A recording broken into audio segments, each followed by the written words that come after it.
Evening. So tonight is John chapter 11 out of the NLT, and John's telling us about the raising of Lazarus. So God has a reason for every single thing that he does. Pay attention so you can see. Behind everything, there's always him being glorified. So pay attention and see what you can pick up. The raising of Lazarus. A man named Lazarus was sick. He lived in Bethany with his sisters, Mary and Martha. This is the Mary who later poured the expensive perfume on the Lord's feet and wiped them with her hair. Her brother Lazarus was sick. So the two sisters sent a message to Jesus telling him, "Lord, your dear friend is very sick." But when Jesus heard about it, he said, "Lazarus' sickness will not end in death. No, it happened for the glory of God, so that the Son of God will receive glory from this." So, although Jesus loved Martha, Mary, and Lazarus, he stayed where he was for the next 2 days. Finally, he said to his disciples, "Let's go back to Judea."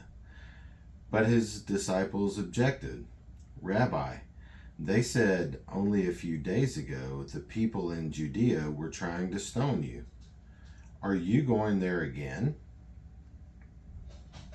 Jesus replied, "There are 12 hours of daylight every day. During the day, people can walk safely. They can see because they have the light of the world.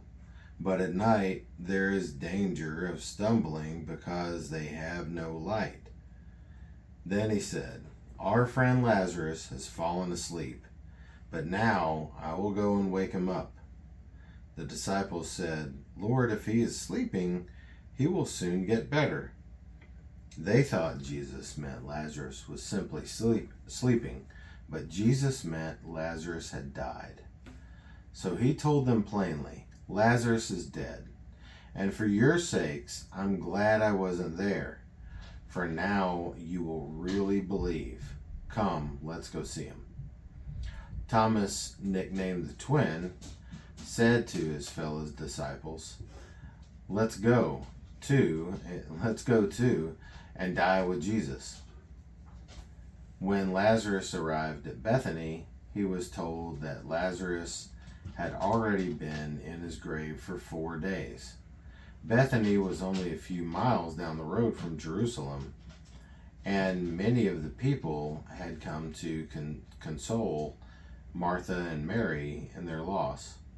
When Martha got word that Jesus was coming, she went to meet him, but Mary stayed in the house.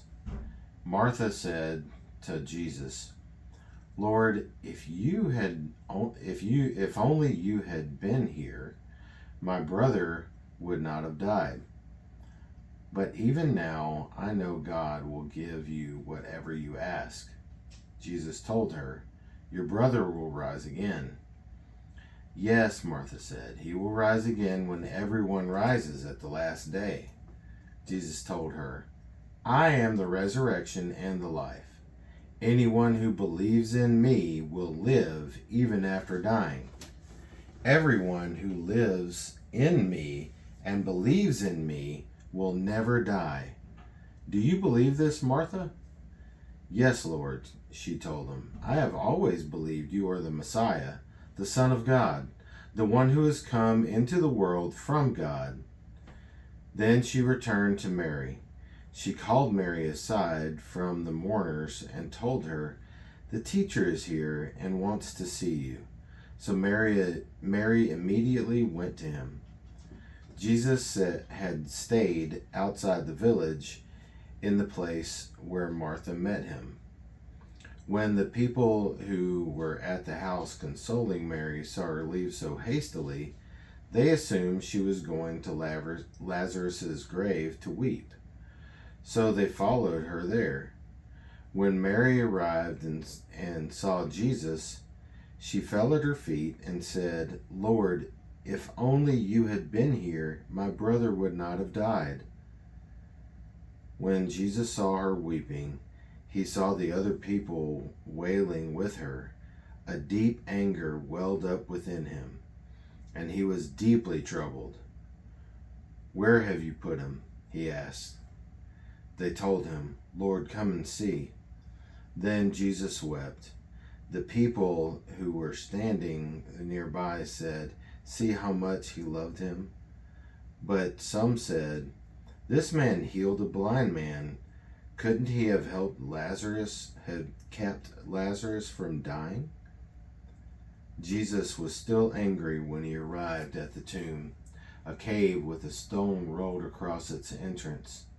"Roll the stone aside," Jesus told them.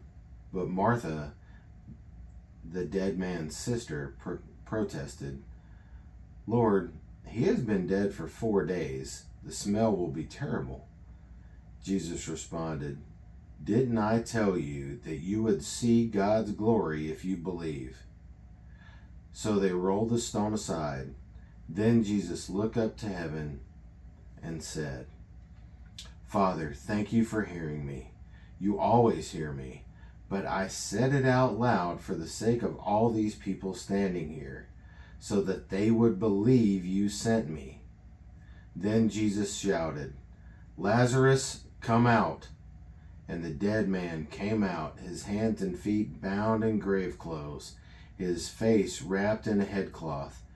Jesus told them, "Unwrap him and let him go."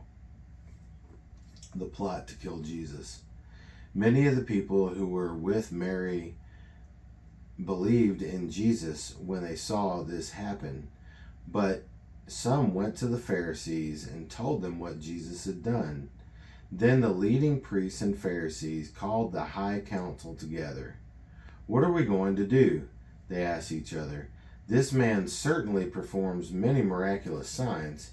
If we allow him to go on like this, soon everyone will believe in him.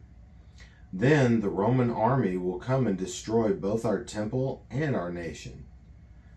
Caiaphas, who was the high priest at the time, said, "You don't know what you're talking about. You don't realize that it's better for you that one man should die for the people than for the whole nation to be destroyed." He did not say this on his own. As high priest at the time, he was led to prophesy that Jesus would die for the entire nation. And not only for that nation, but to bring together and unite all the children of God scattered around the world.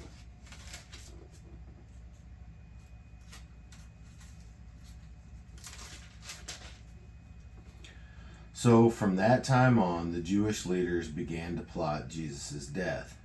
As a result, Jesus stopped his public ministry among the people and left Jerusalem. He went to a place near the wilderness, to the village of Ephraim, and stayed there with his disciples. It was now almost time for the Jewish Passover celebration, and many people from all over the country arrived in Jerusalem several days early so they could go through the purification ceremony before the Passover began. They kept looking for Jesus, but as they stood around the temple, they said to each other, "What do you think? He won't come for Passover, will he?"